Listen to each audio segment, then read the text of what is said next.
CBSE class 10th के civics book से आज हम लोग पावर शेयरिंग चैप्टर फिर से करने जा रहे हैं। इसकी ये चौथी क्लास है। तो पिछली क्लासेस में हम लोगों ने बेसिक्स को डिस्कस किया, बेल्जियम और श्रीलंका की स्थिति डिस्कस करी और ये जानने की कोशिश करी कि पावर शेयरिंग की ज़रूरत क्यों है।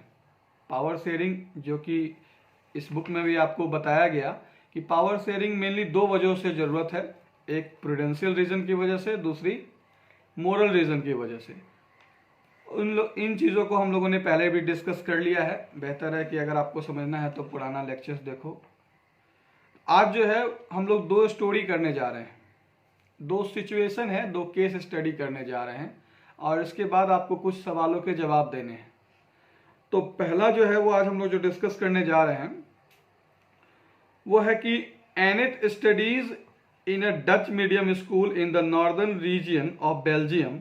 Many French speaking students in her school want the medium of instruction to be French. Selvi studies in a school in the northern region of Sri Lanka. All the students in her school are Tamil speaking and they want the medium of instruction to be Tamil.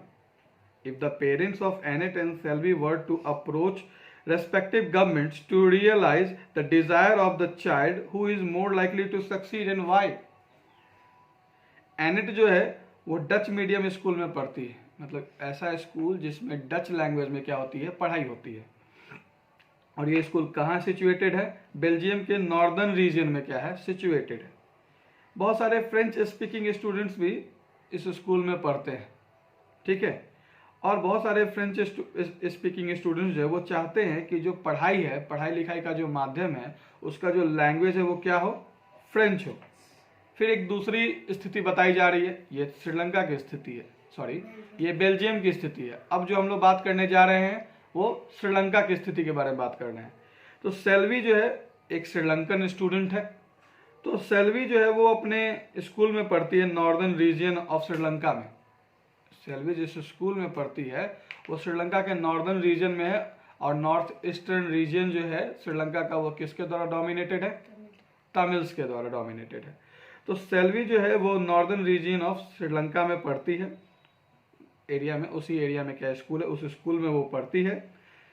उसके school के जितने students हैं वो Tamil speaking हैं। Obviously वो area जो है वो डोमिनेटेड है तमिल के द्वारा, तो तमिल जो है वो तमिल स्पीकिंग पर्सन है।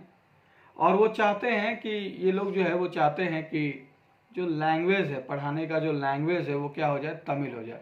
क्योंकि वहाँ पर सिन्हाला कम्युनिटी का डोमिनेंस है सरकार में भी और 74% के आसपास पूरी श्रीलंका में जो है वो सिन्हाला कम्युनिटी के लोग रहते हैं। तो अब सेल्वी ये डिज़ायर करती है, सेल्वी की ये इच्छा है, चूँकि वो तमिल स्पीकिंग है, ठीक है, तो वो ये चाहती है, उसके जैसे कई सारे स्टूडेंट्स चाहते हैं कि ये जो नॉर्थ ईस्टर्न रीजन में जो स्कूल है उसमें जो लैंग्वेज है पढ़ाने का वो क्या हो जाए, तमिल हो जाए। दो सिचुएशन आप लोगों ने समझा, एनेट की सिचुएशन को समझा और सेल्वी की सिचुएशन को समझा। और आप ये भी जानते हो कि जो बेल्जियम की जो स्थिति है वो कैसी है, वो लिबरल एटीट्यूड है, जबकि श्रीलंका में जो स्थिति है वो सिन्हाला कम्युनिटी की डोमिनेटिंग नेचर वाली स्थिति है। तो अगर if the parents of Annette and Selvi were to approach respective governments to realize the desire of the child, who is more likely to succeed and why? तो अगर एनेट के और सेल्वी के पेरेंट्स जो हैं वो उनके स्कूल्स को अप्रोच करते हैं, यानी कि एनेट के पेरेंट्स जो हैं वो डच मीडियम जो स्कूल है जो नॉर्दर्न रीजन ऑफ बेल्जियम में है वहाँ जाते हैं और कहते हैं कि अरे थोड़ा सा क्या कीजिए, फ्रेंच को इंट्रोड्यूस कर दीजिए या पढ़ाने का मीडियम क्या कर दीजिए, फ्रेंच कर दीजिए। और फिर उसी की दूसरी तरफ जो है वो सेल्वी के माता पिता जो हैं वो जाते हैं और ये कहते हैं कि लैंग्वेज जो है वो क्या कर दीजिए, आप तमिल कर दीजिए, पढ़ाने का जो मोड ऑफ लैंग्वेज है वो क्या कर दीजिए, आप तमिल कर दीजिए। क्या लगता है आपको कौन सक्सीड करेगा? क्यों? बेल्जियम सक्सीड करेगा, ऑब्वियसली। क्यों सक्सीड करेगा? क्योंकि बेल्जियम में लिबरल गवर्नमेंट है। बेल्जियम में जो गवर्नमेंट बनी है वो ये इस बात में विश्वास रखती है कि सब लोग मिलकर साथ में रहें, सबकी भावना की कदर करी जाए। वहाँ पे प्रूडेंशियल और मोरल रीजन, पावर शेयरिंग की प्रूडेंशियल और मोरल रीजन दोनों को तरजीह दी जाती है, दोनों को क्या करी जाती है, वैल्यू दी जाती है। तो हो सकता है कि वहाँ पर ये बातें समझ ली जाए और हो सकता है कि दोनों ही लैंग्वेज में पढ़ाने का तरीका अपना लिया जाए। लेकिन अगर हम लोग बात करें श्रीलंका की, तो हो सकता है कि वहाँ पर इनकी बातों का ख्याल ना रखा जाए, जैसी स्थिति है जो हम लोगों ने अब तक पढ़ा है। अब की स्थिति और होगी, लेकिन अब तक जो हम लोगों ने पढ़ा है उसके आधार पर हम लोग कह सकते हैं कि श्रीलंका में हो सकता है कि सेल्वी के पेरेंट्स की जो इच्छा है, या सेल्वी जैसे कुछ स्टूडेंट्स की जो इच्छा है कि मोड ऑफ जो लैंग्वेज है पढ़ाने का वो क्या हो जाए, तमिल हो जाए, तो हो सकता है कि वो नहीं सुने, हो सकता है कि उनके हित का ख्याल नहीं रखा जाए। क्योंकि आपने देखा कि श्रीलंका में जो सिन्हाला कम्युनिटी के जो लोग हैं, उन्होंने अपने लिए, अपना मेजॉरिटी में थे और उन्होंने अपना डोमिनेंस दिखाया। तमिल को उन्होंने सेकेंड लैंग्वेज के तौर पर भी एक्सेप्ट नहीं किया था, जिसकी वजह से कॉन्फ्लिक्ट वगैरह। अभी तो हम लोग इस आधार पर कह सकते हैं कि हो सकता है कि इनकी पेरेंट्स और सेल्वी जैसे स्टूडेंट्स की मनोभावना का ख्याल नहीं रखा जाएगा, ठीक है। जबकि बेल्जियम में एनेट जैसे स्टूडेंट्स का ख्याल रखा जाएगा। उसके पेरेंट्स जाएंगे तो हो सकता है कि दोनों ही लैंग्वेजेस में पढ़ाना का जो ढंग है वो शुरू कर दिया जाए, ठीक है। अब दूसरी कहानी है, ये इस कहानी से डिफरेंट है, ठीक है। अब एक खलील्स डायलेमा कहते हैं दुविधा। खलील की डायलेमा मतलब दुविधा, मतलब वो स्थिति कि आपको समझना है कि क्या किया जाए और क्या नहीं किया जाए। तो ये विक्रम बेताल की कहानी है जिसमें खलील कैरेक्टर है। विक्रम बेताल जो है, बेताल भूत को एक्चुअली कहते हैं, आप पिक्चर में भी देखो, है ना। बेताल जो है वो क्या कहते हैं, भूत है, और वो विक्रम को कहानी सुना रहा है। और किसकी कहानी सुना रहा है, तो खलील की कहानी सुना रहा है। और खलील थोड़ा उलझन में है, जिसका जवाब आपको देना है, ठीक है। As usual Vikram was driving the motor bike under a vow of silence and Vetal was the pillion rider. Pillion rider कहते हैं जो पीछे बैठा होता है, जो पीछे बाइक पे बैठा होता है उसको पिलियन राइडर कहते हैं। As usual Vetal started telling Vikram a story to keep him awake while driving. This time the story went as follows. तो हमेशा की तरह विक्रम बेताल की कहानी में जो है वो विक्रम जो है वो मोटर बाइक चला रहा है एकदम चुपचाप। वो ऑफ साइलेंस मतलब अंधेरे में चला रहा है। अंधेरे मतलब बाइक की लाइट तो होगी, लेकिन फिर भी कहने का मतलब कि वो ऑफ साइलेंस है। और बेताल जो है वो पिलियन राइडर के तौर पे पीछे बैठा है, और बेताल जो है उसको विक्रम को कहानी सुना रहा है ताकि वो ड्राइविंग करते वक्त सो ना जाए, और सो जाएगा तो एक्सीडेंट हो जाएगा, ठीक है। तो इस टाइम जो वो कहानी सुना रहा है वो कुछ इस प्रकार है, ठीक है। तो कहानी क्या है ये देखो। In the city of Beirut there lived a man called Khalil. अब लेबनान की राजधानी जो है वो क्या है, बेरूट है, ठीक है। लेबनान की राजधानी जो है वो क्या है, बेरूट है। और ये आपको पता लगाना है कि मैप में देख करके कि ये कहाँ है, ठीक है, ईरान के आसपास है। खैर, तो वो उन्होंने क्या कहा, अब कहानी क्या कैसा है चल रहा है, कहानी क्या सुनाया जा रहा है कि in the city of Beirut there lived a man called Khalil. Beirut शहर में, जो कि कैपिटल सिटी है, उसमें एक व्यक्ति रहता है जिसका नाम क्या है, खलील है। His parents came from different communities. His father was an Orthodox Christian and mother a Sunni Muslim. This was not so uncommon in this modern cosmopolitan city. People from various communities that lived in Lebanon came to live in its capital, Beirut. They lived together, intermingled, yet fought a bitter civil war among themselves. One of Khalil's uncle was killed in that war. तो as usual Vikram जो है वो driving कर रहा है, bike चला रहा है, साइलेंस स्थिति है, चारों ओर सन्नाटा है। और वेताल जो है पिलियन राइडर के तौर पर बैठा है, उसको वो कहानी सुना रहा है। कहानी इसलिए सुना रहा है ताकि वो जागा रहे। और कहानी कुछ इस प्रकार है कि बेरूट के शहर में एक आदमी रहता था जिसका नाम था खलील।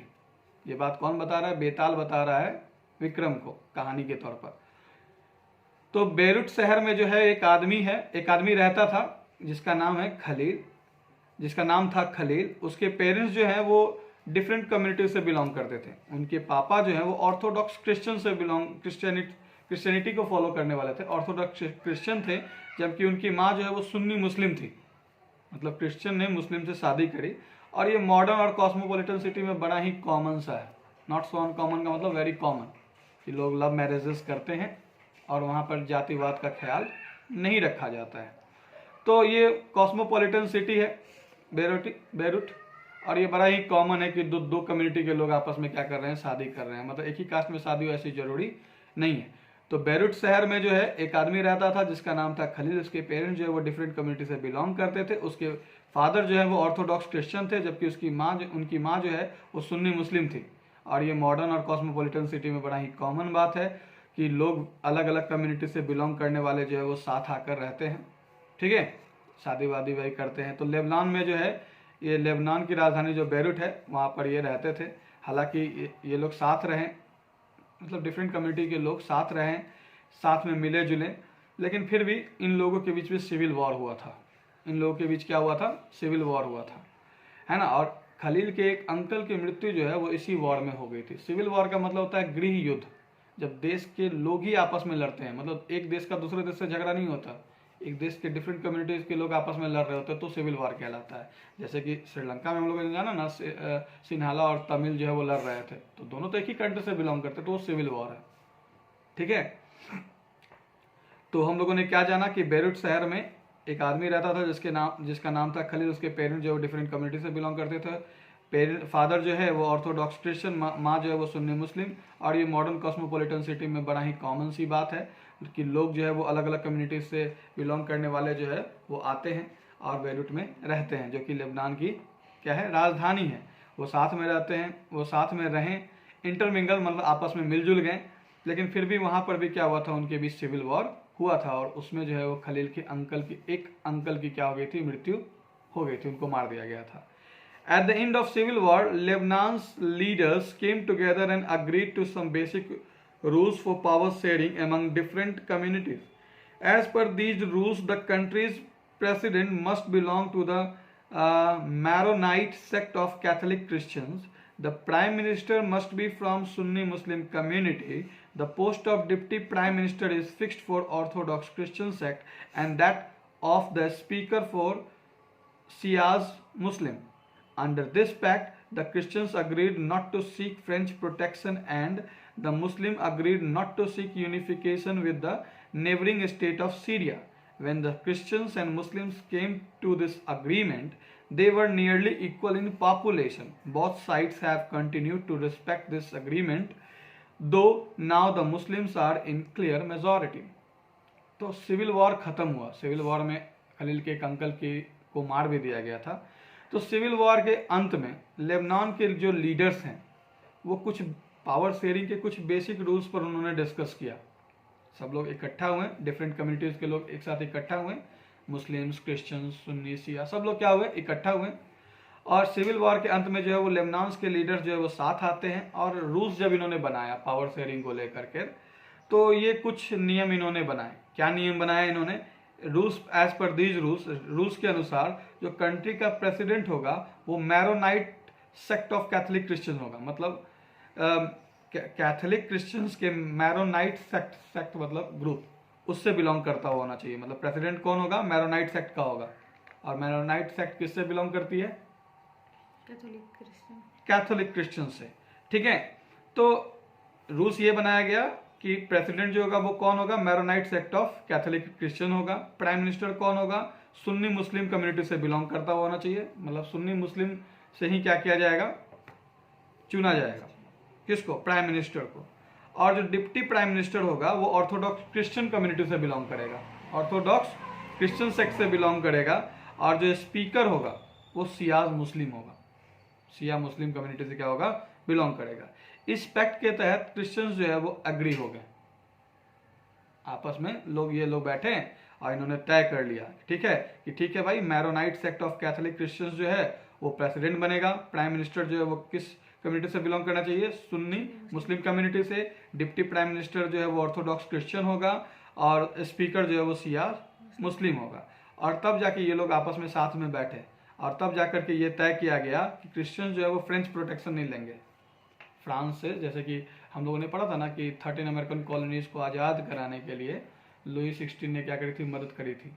तो 13 अमेरिकन कॉलोनीज ने हेल्प ली तब तो जब दूसरा देश अगर इंटरफेयर करेगा तो सिविल वॉर जो वर्ल्ड वॉर में तब्दील हो जाएगा। तो चूंकि ऐसी स्थिति ना आए तो ये तय किया गया, जातिवाद के आधार पर हालांकि तय किया गया। यहाँ जो बेस है वो क्या है, जातिवाद का है, ठीक है। तो क्रिश्चियंस ने तय किया कि वो फ्रेंच प्रोटेक्शन नहीं लेंगे, और मुस्लिम जो है वो ये तय करी कि वो सीरिया की मदद नहीं लेंगे। जब सिविल वॉर हो रहा था तो दूसरे देश की मदद लेने की बात करी जा रही थी। क्रिश्चियंस लोग किसकी बात कर रहे थे? फ्रेंच प्रोटेक्शन की, जबकि मुस्लिम लोग जो है वो सीरिया से हेल्प लेने की बातें कर रहे थे। When the Christians and Muslims came to this agreement, they were nearly equal in population. जब ये एग्रीमेंट हुआ था तो क्रिश्चियंस और मुस्लिम दोनों की जो संख्या है पॉपुलेशन की वो लगभग बराबर थी, नियरली इक्वल था। हालांकि both sides have continued to respect the agreements, though now the Muslims are in clear majority. हालांकि मुस्लिम्स की संख्या अब ज़्यादा है, लेकिन दोनों ही क्या करते हैं, एक दूसरे की कदर करते हैं, इज्जत करते हैं।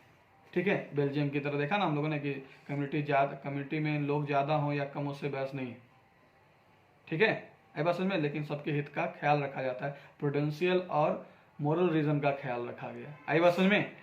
तो सिविल वॉर का अंत हुआ, लेबनान के लीडर्स साथ आए, इन्होंने तय किया कि किस कम्युनिटी के लोग किस पोस्ट को संभालेंगे, और इस पैक्ट में इन्होंने ये बात पर सहमत हुए कि वो फ्रेंच प्रोटेक्शन या सीरिया के प्रोटेक्शन नहीं लेंगे। क्रिश्चियन जो है वो फ्रेंच प्रोटेक्शन नहीं लेंगे और मुस्लिम जो है वो सीरिया से प्रोटेक्शन नहीं लेंगे। जब ये पैक्ट हुआ था, समझौता हुआ था, तो क्रिश्चियंस और मुस्लिम जो है वो दोनों इक्वल थे। हालांकि अभी जो है वो क्या है, मुस्लिम्स की संख्या ज़्यादा है, लेकिन इस बात से बिल्कुल फ़र्क नहीं पड़ता, और सब लोग क्या करते हैं, एक दूसरे का इज्जत करते हैं, एक दूसरे का हित का ख्याल रखते हैं।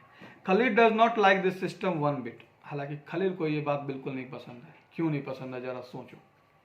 क्योंकि खलील क्यों नहीं पसंद है ये भी आगे लिख रखा है, पहले हम लोग पढ़ ही लेते हैं। ठीक है, तो खलील जो है does not like this system one bit. He is a popular man with political ambition, but under the present system the top position is out of his reach, board from him. He does not practice either his father's or his mother's religion and does not wish to be known by either. He cannot understand why Lebanon can't be like any other normal democracy, just hold an election, allow everyone to contest, and whoever wins maximum votes becomes the president, no matter which community he comes from. Why can't we do that like in other democracies of the world? He asks his elders who have seen the bloodshed of civil war tell him that the present system is the best guarantee for peace. तो खलील जो है इस system को थोड़ा भी पसंद नहीं करता है। खलील जो इस कहानी में थोड़ा भी पसंद नहीं करता है ये जो सिस्टम है कि इसी कम्युनिटी का प्रेसिडेंट बनेगा, इसी कम्युनिटी का डिप्टी प्राइम मिनिस्टर बनेगा, इसी कम्युनिटी का क्या बनेगा, प्राइम मिनिस्टर बनेगा। ये बात से नाराजगी है खलील के दिल में। क्यों नाराजगी है? क्योंकि वो एक पॉपुलर मैन है, हालांकि उसकी राजनीतिक इच्छाएं हैं, एम्बिशन, मतलब वो चाहता है कि राजनीति का हिस्सा बने, वो पॉलिटिकल एम्बिशंस हैं उसके। लेकिन जो प्रेजेंट सिस्टम है उसमें जो टॉप टू बॉटम जो भी पोस्ट है उसके लिए तय किया गया है कि कौन किस पोजीशन पे होगा, और ये पोजीशन जो है वो उसको डिबार करता है, यानी कि इन द सेंस कि इस बात के लिए इजाज़त नहीं देता कि वो पॉलिटिकल एम्बिशन जो है उसका वो उसको हासिल कर सके। क्योंकि ना तो वो अपने पापा के कम्युनिटी को मानता है और ना ही वो अपनी माँ की कम्युनिटी को मानता है। मतलब वो ये नहीं चाहता कि उसको लोग ये जो है वो क्रिश्चियन के नाम पर जाने या मुस्लिम के नाम पर जाने। वो बिल्कुल किसी भी जाति धर्म के पक्ष में नहीं है, लेकिन वहाँ तो सरकार में वही लोग शामिल होंगे जो पर्टिकुलर कास्ट से बिलोंग करेंगे। नतीजा ये होता है कि वो उसको पसंद नहीं करता है। वो ये समझ नहीं सक रहा है, वो ये समझ नहीं पा रहा है कि लेबनान जो है वो दूसरे सारे नॉर्मल डेमोक्रेसी की तरह वहाँ भी उसी तरह की डेमोक्रेसी क्यों नहीं है। क्यों नहीं लेबनान में भी इलेक्शंस हो, है ना, जिसमें सबको कॉन्टेस्ट करने का अधिकार हो, और जो जीते वोट से वही प्रेसिडेंट बने, वही प्राइम मिनिस्टर बने, चाहे वो किसी भी कम्युनिटी से बिलोंग करता है। इसकी ऐसी इच्छा है। आई बात समझ में। हम लोग क्यों नहीं ऐसा कर सकते कि दुनिया में जिस तरह की डेमोक्रेसी है वैसा ही डेमोक्रेसी हमारे यहाँ भी क्यों नहीं है। वो अपने एल्डर्स से सवाल पूछता है ना, जिन्होंने सिविल वॉर का ब्लडशेड देखा है उनसे सवाल पूछता है, और वो उनको बताते हैं, खलील को बताते हैं कि नहीं, प्रेजेंट सिस्टम ही जो है वो बेस्ट गारंटी फॉर पीस है। ये अगर शांति चाहिए तो क्या ये जो प्रेजेंट सिस्टम है उसी को हम लोग को फॉलो करना होगा, वही सही है। The story was not finished. अभी ये स्टोरी खत्म नहीं हुई है, but they had reached the TV tower where they stopped every day. Vetal wrapped up quickly and posed his customary question to Vikram. If you had the power to rewrite the rules in Lebanon, what would you do? Would you adopt the regular rules followed everywhere as Khalil suggests, or stick to the old rules, or do something else? Vetal did not forget to remind Vikram of their basic pact. If you have an answer in mind and yet do not speak up, your mobike will freeze and so will you. Can you help poor Vikram in answering Vetal? तो अब story यहाँ पे ख़त्म नहीं होती, लेकिन वो लोग टीवी टावर पहुंच चुके थे जहाँ पर ये लोग रोज़ इंतज़ार करते थे, रोज़ रुकते थे, ठीक है।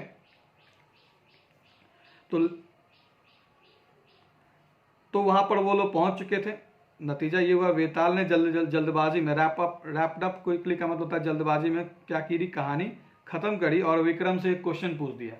विक्रम से क्या किया, एक क्वेश्चन पूछ दिया कि अगर तुम्हें मौका मिले कि तुम लेबनान का जो कॉन्स्टिट्यूशन है वो दोबारा लिखो या फिर कुछ सुधार करो, तो तुम किस तरह का सुधार करना चाहोगे?